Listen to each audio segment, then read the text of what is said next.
that dam stays closed, or my husband's lawyers will bury you, you hillbilly engineer. Whitney Vandermark stood on the spillway catwalk of my grandfather's 1948 earthen dam in $300 hiking boots, blonde ponytail whipping in the September wind, while 109 illegally built cabins sat below her along a shoreline that legally belonged to the bottom of my lake. Her HOA had spent 2 years building those cabins on land that was supposed to be 12 feet underwater. Her husband had sold lake access lies to every homeowner in 3 counties, and on the morning she stood on my dam screaming at me to abandon a federally mandated reservoir inspection, she had no idea that I'd already filed every permit, retained the best dam safety attorney in North Carolina, and given her HOA 90 days to remove those cabins, before I restored my grandfather's lake to its full legal pool. 90 days ended at midnight. The spillway gates opened at sunrise. What would you do if a Karen built 109 cabins on your private lake? Tell me below. Where are you watching from tonight? My name is Wyatt Honeycutt. I'm 47 years old, a recently retired hydraulic engineer who spent 22 years with the Tennessee Valley Authority, designing dam safety upgrades from the Great Smokies to the Cumberland Plateau. I came home to Avery County, North Carolina, in the spring of 2024 to take care of my father, Walter Honeycutt, 74, retired school teacher, early-stage Parkinson's, sharper than most men half his age on his good days. My family has owned 600 acres of the Blue Ridge Highlands above Beech Creek since 1923, when my great-grandfather, Avery Honeycutt, traded a pair of mules and a Stevens single-shot rifle for the original deed at the Avery County Courthouse. The lake, Honeycutt Lake, on every USGS map printed in the last 60 years, was built in 1948 by my grandfather, Otis Honeycutt, who was the sheriff of Avery County and a Korean War veteran and a self-taught civil engineer with an 8th-grade education and a slide rule he carried in his front shirt pocket every day for 35 years. He cut the spillway by hand. He poured the concrete core with 2 cousins and a mule named Francis. He filed every permit himself, in his own careful pencil block print, at a time when most rural North Carolina farmers built dams without bothering. The dam impounded 28 surface acres of cold mountain water, fed by 3 creeks. My grandfather used to say the lake was for trout, swimming, and the slow comfort of having something beautiful to look at from the front porch. My older sister, Hannah, died of ALS in November of 2023. She was 44. She left a husband and 2 teenage daughters in Asheville. She had been my best friend my whole life. She taught me to fly fish at this lake when I was 7, and she was 9. She had been a public defender in Buncombe County for 18 years, the kind of lawyer who would drive to a client's apartment at midnight in a snowstorm to keep a custody fight from collapsing. When the ALS diagnosis came in February of 2022, she did not tell anyone for 6 weeks. She wanted, she said later, to have one more spring on her feet. After her funeral, I quit TVA, sold my apartment in Knoxville, and moved back into the same upstairs bedroom I'd grown up in. I'm divorced. Quiet divorce, 9 years ago, no kids. I cook breakfast for my father every morning. On Saturdays, I walk the eastern shore of the lake with him, slow as he needs. And he tells me the same 3 stories about my grandfather that he's been telling me since I was 8. 2 miles north of our property, in 2021, a Charlotte developer named Preston Vandermark broke ground on a gated community he called Pinnacle Ridge Lake Estates. 120 homes, brick and cedar mountain houses with 3-car garages and stone fireplaces and koi ponds. The development sold out by Christmas of 2022. The marketing materials promised exclusive private lake access to a body of water the developer did not own and had no legal right to grant. The lake was Honeycutt Lake, my lake. Preston's wife, Whitney Vandermark, 41, blonde, polished, slightly heavy-set around the middle in a way she fought hard with daily Pilates. No children, 2 Cavalier King Charles Spaniels named Hennessy and Cabernet, became the inaugural president of the Pinnacle Ridge HOA in March of 2022. By July, she had passed a resolution declaring communal shoreline access to Honeycutt Lake. By November, they had built the first guest fishing cabin along the northern shoreline. By the time I moved home in March of 2024, there were 73. By September of 2025, there were 109. My father, who is a kind man and the son of a kind man, had been letting it slide. He had written one polite letter to the HOA in 2022, reminding them that the lake was private. They had replied with a 6-page response signed by Preston Vandermark, Esquire, asserting various theories of prescriptive easement, neighborly use, and established community access. My father had filed the letter in a green folder in his desk and gone back to his New York Times crossword. He had been waiting for me to come home. I spent my first 6 months home doing nothing about the cabins, partly because I was figuring out my father's medication schedule, partly because I wanted to understand the full scope, but mostly because I'd spent 22 years building dams for a living, and I knew that the slower you move at the start, the cleaner you cut at the end. In September of 2024, I drove up to the Pinnacle Ridge Clubhouse on a Tuesday evening. I wore khaki pants and a plain blue button-down. I parked at the back of the lot. I did not introduce myself. I sat in the back row with a yellow legal pad and a pen. Whitney Vandermark spent 20 minutes at the podium, discussing landscaping bids. She spent 4 minutes congratulating the HOA on hitting 107 completed lake cabins. She used phrases like, "our shared mountain heritage," and "the integrity of our community amenity." At 8:15, during public comment, I stood up. "Excuse me, Mrs. Vandermark, I'd like to introduce myself." She smiled the practiced smile of a woman who assumed every new face was a potential vote. "Of course. And you are?" "Wyatt Honeycutt." The room got very quiet. About 40 residents turned to look at me. Whitney's smile froze for 1/2 second and then reset. "Mr. Honeycutt, how nice. We've heard so much about your father." "I'm sure you have. I'm here to address one item not on tonight's agenda. The 107 cabins your community has built along the southern, eastern, and western shorelines of Honeycutt Lake." A short silence. Then Whitney laughed, a brittle laugh that came from somewhere behind her teeth. "Mr. Honeycutt, those cabins are well within the legally established shoreline access this community has enjoyed for decades.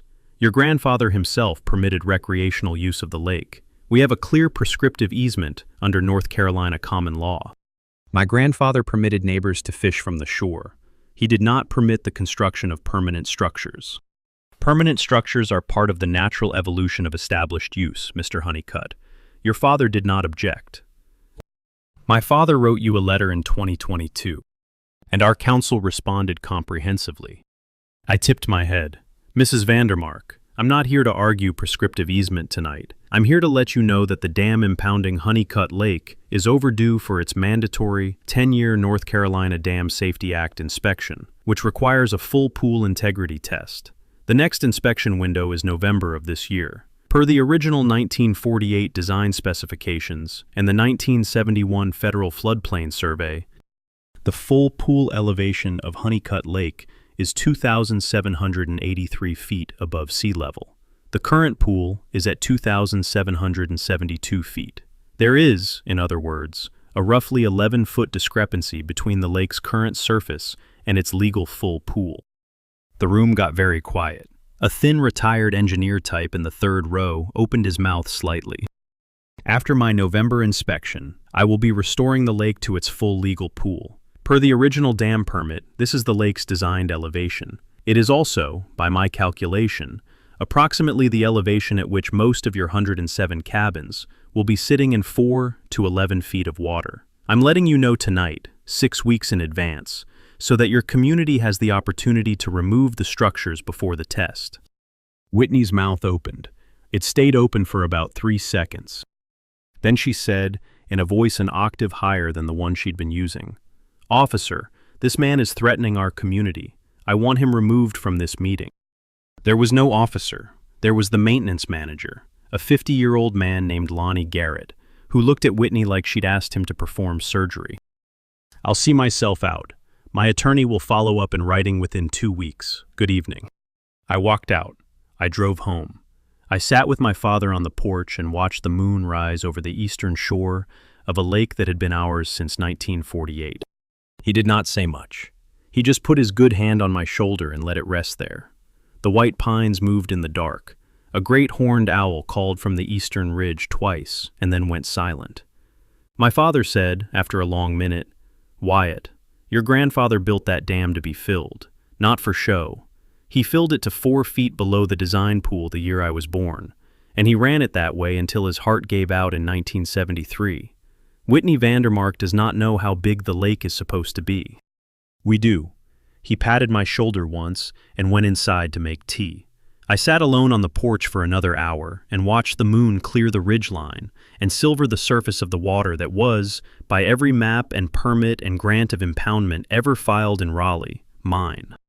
Whitney's first countermove came in writing, 5 days later, a 9-page letter on Vandermark Law Group letterhead, copied to every Pinnacle Ridge homeowner, threatening me under 17 different theories, ranging from prescriptive easement to outrageous infliction of emotional distress. The letter was signed by Preston Vandermark, J.D., Whitney's husband, formerly a real estate attorney at one of Charlotte's largest firms, retired at 52 to consult selectively. I had my own attorney by then. Her name was Cassandra Boone, 62 years old, 3rd generation Eastern North Carolina, partner at a 6-person firm in Boone that specialized in 3 things: dam safety, riparian rights, and Appalachian land disputes. She'd been recommended to me by my old TVA supervisor. She'd told me, in our first meeting, that I had what she called a beautiful case, and that she'd been waiting 20 years for an HOA to do something this stupid. Cassandra responded to Preston's letter with 1 page containing 3 sentences. Mr. Vandermark, the Honeycutt family has owned the dam, the impoundment, the shoreline easement, and all riparian rights to Honeycutt Lake since 1948 pursuant to a properly recorded grant of impoundment from the state of North Carolina. Your community's structures lie within the lake's recorded full pool footprint and are subject to inundation upon any lawful operation of the dam at design capacity. Please direct further correspondence to my office. She mailed it certified. Preston did not respond for 9 days. In the meantime, Whitney did what every antagonist on earth eventually does. She escalated publicly. She emailed every Pinnacle Ridge resident a mass communication titled, "Urgent, defending our community from hostile outside action." The email described me as an aggressive recent transplant attempting to seize community land through bad faith environmental claims. It included 3 photographs of my father, taken without permission from a passing car, and accused me, in language that was almost but not quite actionable, of elder financial manipulation. My father read the email at the kitchen table on a Friday morning. He looked up at me with the gentle, slightly trembling smile he'd been wearing since the Parkinsons had started. "Son, she called me a victim of elder manipulation. By you." "Yes, sir." He laughed. He laughed for about 40 seconds, a small, wheezy laugh that ended in a coughing fit. When it finished, he was the brightest he'd been in 3 weeks. "Wyatt, your grandfather would have liked this woman. He'd have liked her because she's going to make this whole story so much better than it was already going to be. Don't you stop her. Let her keep going. The dumber she gets, the prettier the lake's going to look in November." By the end of the week, Whitney had organized a Pinnacle Ridge Shoreline Preservation Committee. By Tuesday, 3 different state agencies, Wildlife Resources, Environmental Quality, and Dam Safety, had received separate complaints alleging that my November inspection was a weaponized flooding event. Cassandra called me Wednesday morning, laughing. "Wyatt, they've just filed 3 complaints with 3 agencies that all report to one director, who happens to be a man I've known since 1986, who happens to think very poorly of Charlotte real estate attorneys, who happens to be planning a fishing trip to Honeycutt Lake the 2nd weekend in October." "Cassandra, what's his name?" "Joe Cantrell, State Dam Safety Engineer for the Western District. I worked with Joe at TVA in 2009. "I know." The state agencies dismissed all 3 complaints within 10 business days.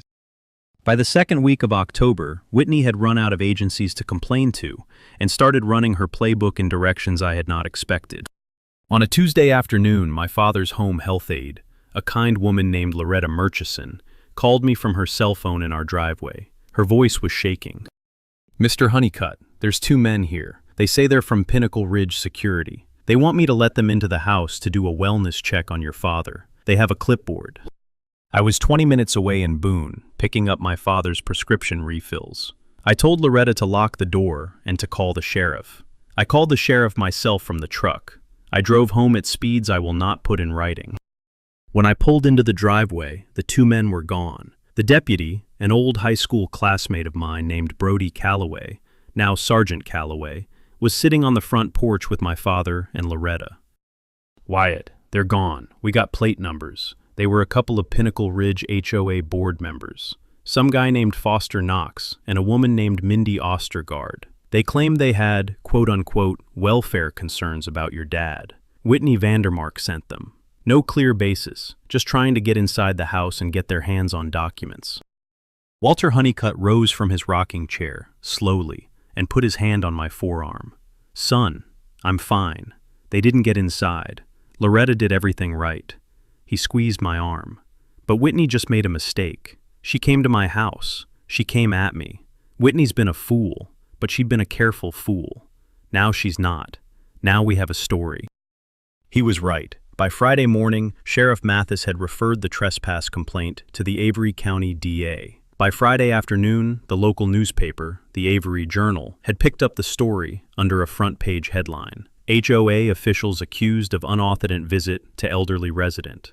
By Saturday morning, Cassandra had filed an emergency motion in Avery County Superior Court, seeking a temporary restraining order against the entire Pinnacle Ridge HOA board.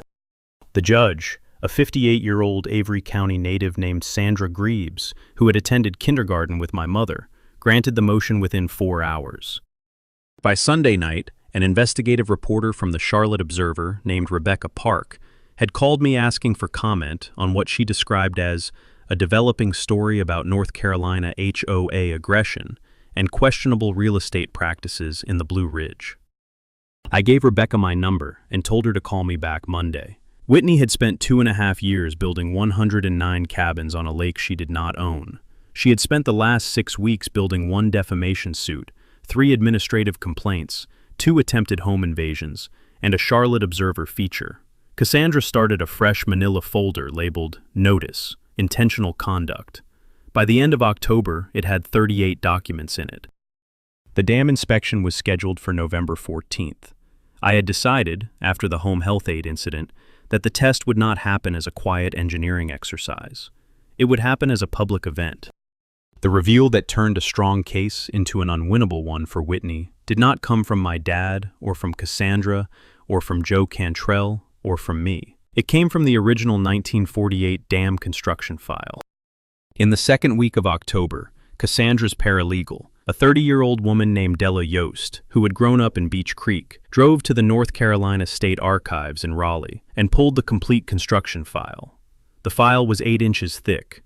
It contained my grandfather's original 1948 dam permit application, the 1948 floodplain survey, the original grant of impoundment from the state of North Carolina, every annual inspection report from 1949 through 2024. And one document Della called me about from her hotel room on a Wednesday night. "Wyatt, you need to see this. I just photographed it." She sent me a JPEG. It was a 1973 letter on State of North Carolina Department of Natural Resources letterhead, addressed to Otis Honeycutt at the Beach Creek Post Office, signed by the regional dam safety engineer of the period, a man named Glenn Hartford. The letter informed my grandfather that, following his heart attack of January 1973, the state was granting him a temporary operational variance, allowing him to maintain the reservoir at a reduced pool elevation of 2,772 feet, 11 feet below the design full pool of 2,783 feet. The variance was temporary. The variance was to be reviewed every 10 years. The variance did not extinguish the lake's full legal footprint. The variance specifically reserved the family's right to restore the lake to its full pool at any time, with 30 days' notice to the state. The variance had been reissued every 10 years since 1973. The most recent reissuance was 2023. It expired November 1st, 2025, 13 days before my scheduled inspection. When the variance expired, the lake legally returned, by operation of state law, to its full pool elevation of 2,783 feet, not as my election, as a matter of automatic statutory reversion.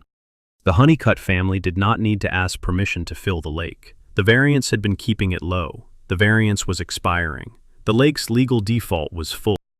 Every one of Whitney Vandermark's 109 cabins had been built between 2022 and 2025, inside a footprint that the state of North Carolina had been explicitly, by recorded letter, identifying as the lake's full legal pool for 52 years. I sat in my father's kitchen with the phone in my hand and the JPEG on my screen and did not move for about 3 minutes. Then I called my father in. I showed him the letter. He read it slowly, his good hand on the paper, his lips moving once with my grandfather's name. He looked up at me with that patient, half smile. "Son, your grandfather knew. He kept the variance because he was tired. He kept it temporary because he wanted his son or his grandson to decide. He never wanted to make that decision for either of us. Wyatt, you get to decide whether to fill the lake." I thought about it for one long minute. "Pop, the variance expires anyway. I don't have to decide." He smiled. Even better. I poured him a glass of buttermilk from the fridge. He drank half of it with his good hand. I put the JPEG up on the laptop again and walked through the 1973 letter sentence by sentence with him. He had been 33 years old when his father had the heart attack. He remembered the variance. He remembered the lake dropping 11 feet that summer. He remembered fishing the lower shoreline that fall and finding the old root systems exposed in the mud. The way a child remembers a thing that doesn't seem strange until much later. "Pop, did Grandpa ever tell you why he kept the variance temporary?" "Once. He told me he was tired, but he wasn't done. He told me he was leaving the lake half empty, so that whoever loved it the most would get to fill it. He never said which of us he meant." He set the buttermilk down. "I think it turns out he meant you." For the next 3 weeks, Cassandra and I built the most cleanly choreographed dam restoration in North Carolina Blue Ridge history. Cassandra filed 3 documents in Raleigh. The first was a notice of variance non-renewal. The second was a routine 10-year dam safety inspection notice, scheduled for November 14, 2025, requiring full pool integrity testing per the North Carolina Dam Safety Act. The third was a recorded restatement of the original 1948 grant of impoundment, with the modern surveyed full pool footprint attached as an exhibit. The footprint encompassed every one of Whitney's 109 cabins. The legal mechanics are worth explaining in plain English. A dam owner in North Carolina holds 3 interlocking property interests. First, fee simple ownership of the dam and impoundment structure. Second, an easement over the full pool footprint of the reservoir, which is a property right that runs with the land. Third, riparian and water rights to the entire body of impounded water. When somebody builds a structure inside the reservoir's full pool footprint without the dam owner's permission, that structure is subject to inundation. Translation: when the lake comes up to its legal pool, the structure goes under, and the builder has no claim against the dam owner. A lake's legal footprint is bigger than the water you see. Joe Cantrell drove up to Beach Creek the second weekend in October, as planned. He brought his fishing rod, his 16-year-old grandson Casey, and his official inspection clipboard. He spent 2 days walking the dam, the spillway, the gatehouse, and every survey marker my grandfather had pounded into the granite outcrops along the original shoreline in 1948. He found 3 of the original brass benchmarks still legible after 77 years. He photographed each one. He checked their elevations against the modern GPS survey Della had commissioned. Every benchmark was within 1/8 of an inch of its 1948 elevation. My grandfather, working with a slide rule and a Stanley Transit and a self-taught engineer's stubborn patience, had set the lake out so cleanly that 3/4 of a century of frost heave and mountain weather had moved nothing important. Joe filed his preliminary report on a Tuesday morning.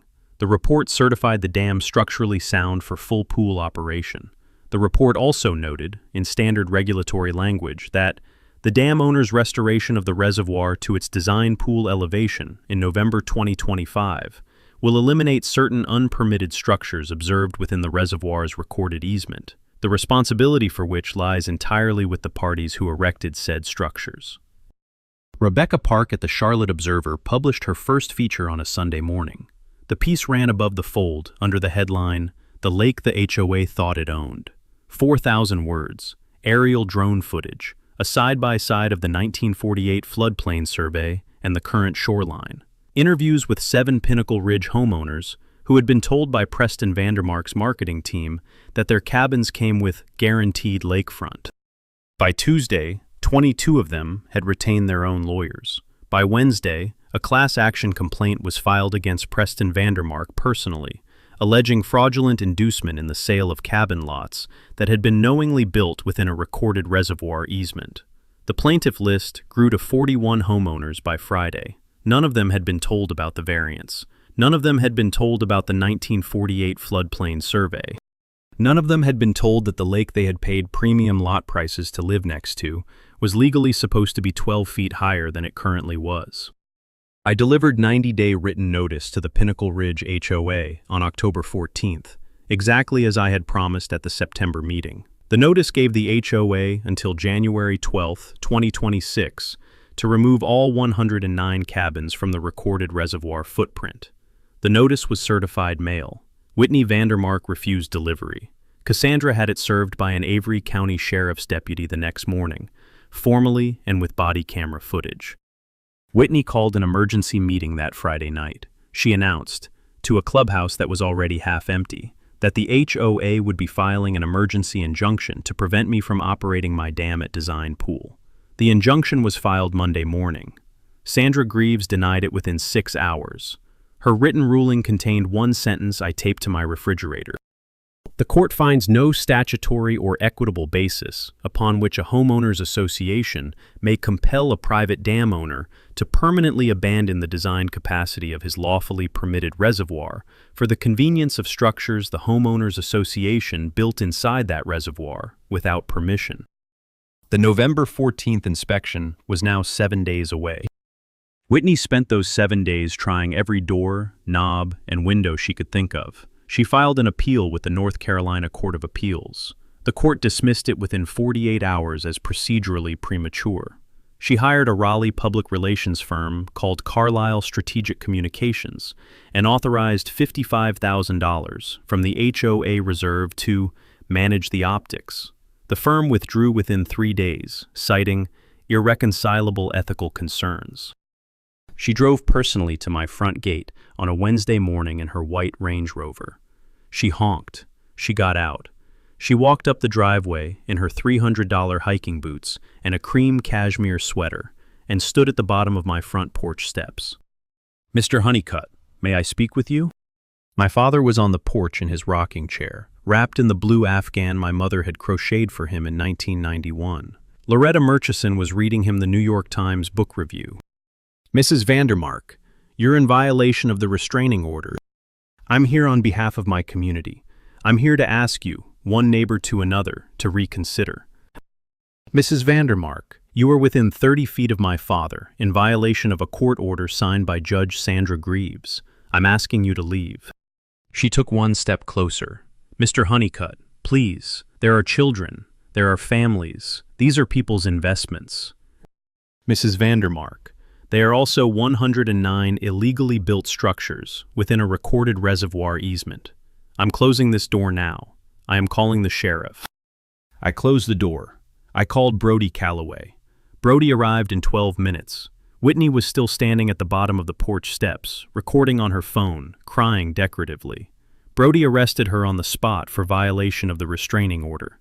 The arrest happened in front of my father, who watched from the rocking chair without expression, and Loretta, who said later that Walter had whispered "good" under his breath as the cuffs went on. The arrest hit the Avery Journal Thursday morning and the Charlotte Observer Thursday afternoon. By Friday, 3 Pinnacle Ridge board members had publicly resigned. By Saturday, Preston Vandermark had retained a Charlotte defense firm separate from his wife's and filed an emergency motion to recuse himself from any further HOA legal involvement. I spent Saturday afternoon at the dam with Joe Cantrell, walking the spillway, the gate stem, the bypass valves, and the emergency drawdown channels. Every system green, every elevation marker calibrated.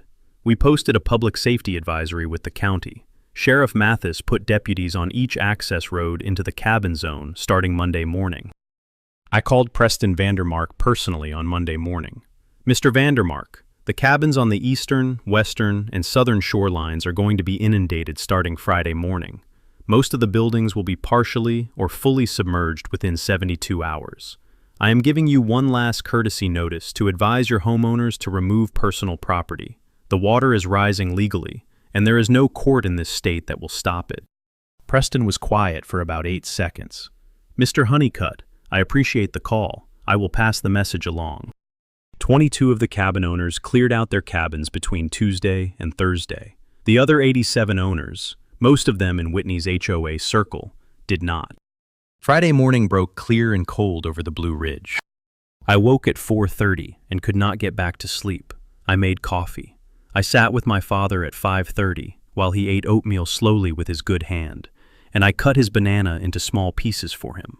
I drove him to the dam at 6:15. Loretta drove behind us. So did Cassandra Boone. So did Rebecca Park with a video crew. When we arrived at the dam access road, there were already 42 people waiting in the parking lot above the spillway. The mountain air was cold enough to fog every breath. The pre-dawn sky was the color of cast iron going slowly to pewter. Somewhere on the eastern ridge, a screech owl called twice and then went silent. The crowd parted gently as I drove through, and I waved at faces I had known since I was 8. Joe Cantrell, his grandson, Brody Calloway in uniform, Sheriff Mathis, Judge Sandra Greaves, off-duty, in a green Carhartt jacket, the thin retired engineer from the September HOA meeting, who turned out to be a retired U.S. Army Corps of Engineers colonel named Brian Quinlan, who had driven up from Statesville to watch, 2 reporters from WLOS Asheville, 3 drone operators with FAA-approved waivers, a retired pastor from Beach Creek Methodist, who had baptized me in the lake in 1992, 3 of the Pinnacle Ridge residents who had cleared out their cabins early, with a thermos of coffee and a half-dozen biscuits with country ham to share. Whitney Vandermark was not there. Preston Vandermark was not there. I walked my father to a folding chair at the overlook above the spillway. Loretta brought a wool blanket. Brody handed him a paper cup of coffee. At 7 a.m. sharp, Joe Cantrell walked the perimeter check one last time. Then he walked back to where I stood at the radial gate control panel. "Wyatt, the dam is yours. The reservoir is yours. The decision is yours, whenever you're ready." I looked at my father. He nodded. I picked up the handset. I called my downstream creek monitoring station. The technician confirmed clear gauges. I called the upstream tributary stations, all 3 flowing normal. I called the county dispatch, all clear. I unlocked the radial gate panel with the brass key my grandfather had carried in his front shirt pocket every day for 35 years. I turned the key. The motor hummed. The gate began to rise. The bypass channel that had been holding the lake at 2,772 feet for 52 years began to close. The spillway intake gates rotated downward. The upstream creek flow began, for the first time since January 1973, to fill the lake at full design rate. The water rose 2 inches the first hour, 8 inches by noon, 18 inches by sundown. We sat on the overlook through the day. Joe ate a country ham biscuit. My father told the same 3 stories about my grandfather he'd been telling since I was 8. Pastor Edmonds said a quiet prayer at noon for the slow restoration of things that were always supposed to be. At sundown, I drove my father home. The lake had risen 26 inches. 41 of Whitney Vandermark's cabins had water inside the first floor. My father did not say a word the whole drive back. When I helped him out of the truck at the bottom of our front porch steps, he looked up at me with the same level, slightly trembling smile he had been wearing since the Parkinsons started. "Wyatt, your grandfather would have liked today." "Yes, sir." "He'd have liked the part where you turned the key. He'd have liked the silence afterward. He'd have liked the way the water came in like it was returning home." I put my hand under his elbow and walked him up the steps. The lake would continue to rise for 3 more days. The lake rose 12 to 15 inches per day, exactly per the design specifications my grandfather had filed in 1948. By Saturday noon, 63 cabins had water inside. By Saturday evening, 81 cabins had floors submerged. By Sunday morning, every one of the 109 cabins was at least partially flooded. Rebecca Park's drone crew filmed the rising water from a quarter-mile up. The footage looked like a slow tide coming in over a model railroad village. Cabins disappearing from the deck up. roofs sinking to ridgeline, white propane tanks bobbing loose like beach balls, and being collected by Joe Cantrell's grandson in a rented John boat with a polite recovery permit. Whitney Vandermark surfaced on Sunday afternoon. She showed up at the Pinnacle Ridge Clubhouse for an emergency homeowners meeting. The clubhouse was packed. The Charlotte Observer was there. WLOS was there. The Asheville Citizen-Times was there. 3 Charlotte television stations were there. Whitney did not get to give her speech. A homeowner named Marlena Pickett, 68, retired oncology nurse, owned cabin number 37 on the southern shore, had been a vocal Whitney loyalist for 2.5 years, stood up in the front row before Whitney reached the podium. "Whitney, sit down. We need a vote of no confidence in the board, right now." Whitney's face cycled colors. The vote was held by paper ballot. The cable feed went out live to every household in Avery County. The vote was 86 in favor of removal, 3 against, 1 abstention. Whitney Vandermark was ejected as president of the Pinnacle Ridge Lake Estates Homeowners Association at 4:43 p.m. on Sunday, November 16, 2025. Marlena Pickett was elected interim president by acclamation at 4:47. Marlena's first official act was to call me on her cell phone from the clubhouse floor and ask if I would be willing to meet with a delegation of homeowners on Monday morning. I told her I would. Monday morning, I met 7 Pinnacle Ridge homeowners in Cassandra's Boone office at 8 a.m. We talked for 3 hours. By the time we left, we had a framework. Cassandra and I would offer recorded shoreline leases to any homeowner whose cabin was located on the historical 1948 high water mark or above, at a fair market annual rate, fully recorded and transferable. We would not offer leases for any cabin built below the historical waterline, because those cabins were now legally lake floor and could not be rebuilt. 26 of the 109 cabins met the high water mark criterion. The other 83 were gone.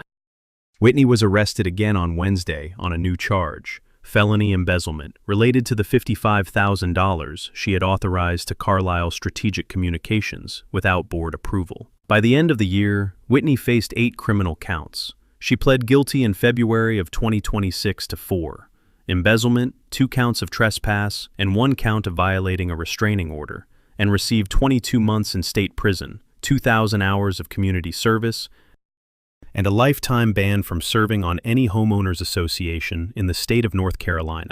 She did not request mercy at sentencing. She did not look at me when the bailiff took her into custody. She looked, briefly, at my father, who had attended the sentencing in his rocking chair, pushed up against the gallery wall, blue Afghan across his lap, and who gave her one small, slow nod that said neither forgiveness nor cruelty. Preston Vandermark settled the class action homeowner suit for $3.8 million in March 2026. He surrendered his North Carolina bar membership in April. He moved to Florida in May.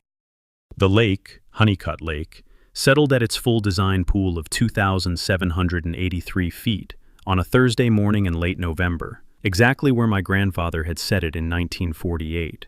It was the deepest, coldest, clearest blue I had ever seen it. 6 months later, on a warm morning in late May 2026, the Honeycutt Family Lake Conservation Trust held its first public event.